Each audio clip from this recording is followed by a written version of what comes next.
Yeah, this video isn't really going to come from a Christian perspective today. It's going to be more along the lines of ACA, IFS type stuff. Today's November 8th. Welcome. This is Healing Shame. I'm irritable, restless, and discontent today. Just how it is. You know, not every day is going to be good. I'm not in a good mood today. It's cloudy outside. There's noise in the background. It's typical noisy ass China, and so I'm irritable about this. I think what I'm also irritable about is that I've been doing some dialoguing with my parts today. I've been checking in. And that's IFS, that's internal family system stuff. I'm not explaining to you what that is. I'm just talking today. And why am I even doing the video in the first place? To be quite honest, it's so I can be recognized somehow. I'm doing this video because I don't want to be left behind. I want to make sure I keep doing videos so that somebody discovers me and then I get validated because I become recognized somehow. That's true. And that's why a lot of people do these YouTube videos. They want to be recognized. They want to be famous. They want to be validated. They want to be discovered. Okay? And don't lie, because I know that's why many of you are doing it. So there's no need to try to hide that stuff, man. That's the same reason I'm doing it too. But I was dialoguing with my parts today, and what I discovered is, a little bit of inventory. So I had a girl in Thailand last year I was dating. Her name was Pan Pan. Her birthday was yesterday. I totally forgot about it, completely forgot. And I sent her a message today, and she made me feel guilty because I forgot her birthday yesterday. So I sent her a belated happy birthday message today, just now, like an hour ago. But it made me feel guilty. She made me feel guilty because I forgot it. I haven't seen the girl in almost a year. So that happened. Then there's a girl in Hong Kong, I've been dating, Nanda, and I feel she's going to leave me because I've been expressing some insecurities recently to her and being open and honest about that. And then there's a feeling of being rejected, judged, not worthy, not good enough. However you want to word it, just feeling like I'm faulty or flawed or something's wrong with me. Why don't the comedy guys at the stand-up I've done 3 shows so far, 3 skits. Maybe I'll do another one Sunday, but I'm not feeling connected with those guys, man. I don't feel a camaraderie. I don't feel they like me. I don't know if it's true or not. It might just be in my head. Because the Ryan guy, the host there, he forgot who I was. It'd been about a month since I'd done a skit, a show. So maybe he really did forget, but he forgot, and that hurt my feelings. Quite frankly, it hurt my feelings. I'm still sensitive, man. I'm a super sensitive alcoholic, whatever, adult child. I'm very sensitive.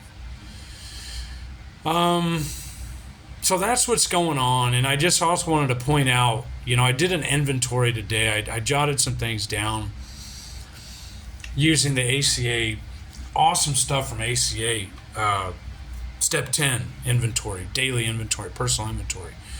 And I recognize that I am listening to the critical inner parent, the inner critical parent, as opposed to the loving parent, probably. Am I listening to my inner children? Yes, because I'm aware that we're not doing what we want with our life, period. It's not happening. I'm trying to do things to just like take care of my needs, my financial needs. Teaching, possibly going into, another science job, truck driving. This is all to try to take care of the bank account, to try to put money in the bank. That's it. It's not doing what I want to do. So my inner critical parent is telling me, well, we've got to stay busy. We've got to do all these things. Like we've got to study for this test. We've got to get the AWS Cloud Architect Associate certification. We got to get, we got to get into med school. We got to study for the MCAT.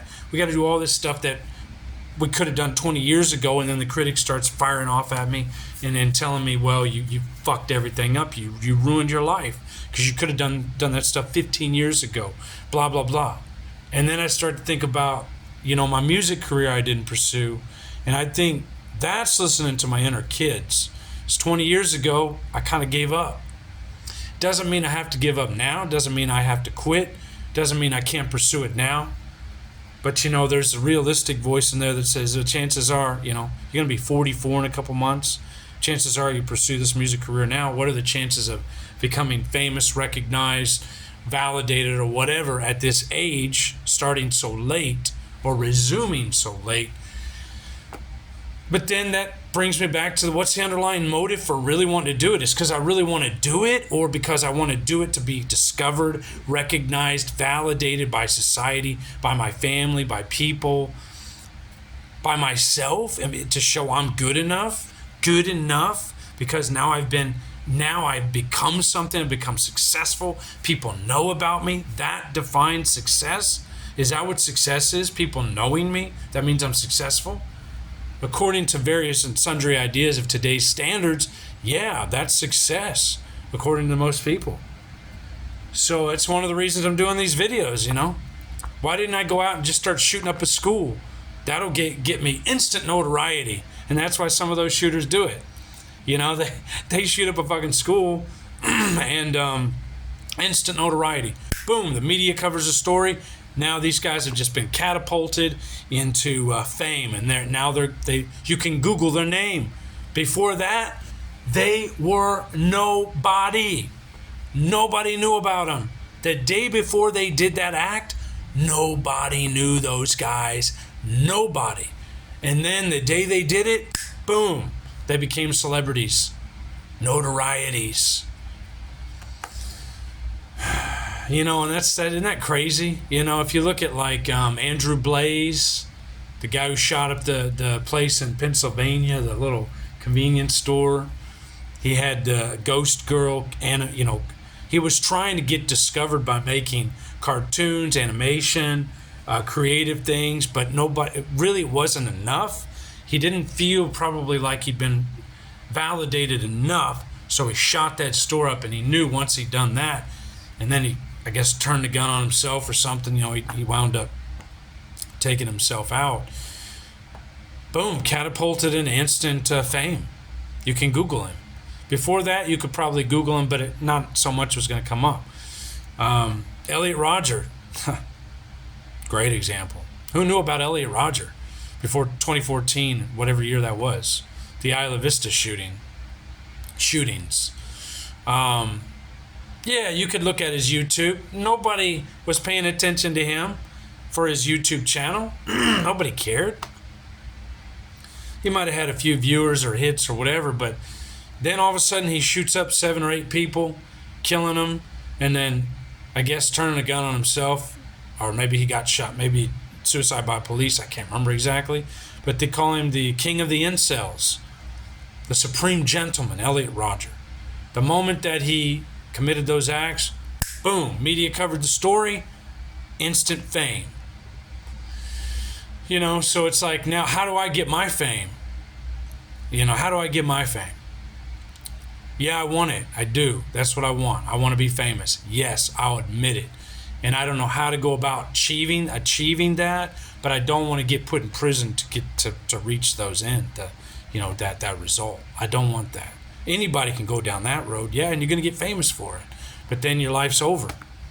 I'd rather get famous in a non-violent, godly way, and I don't know how that's going to be. But hopefully Jesus will guide me on this. That's all I got today. Short video. Just want to kind of express where I am, dialoguing with parts, struggling a little bit today. No prayers, no Jesus words of wisdom. It's gray here. I got to go to work today, part-time job. I'm going to try to stay productive and work on my novel, editing my novel, and see what I can get done today. It's a hard day today. So that's all I got. Peace be with you. Be blessed. Until next time, all the best.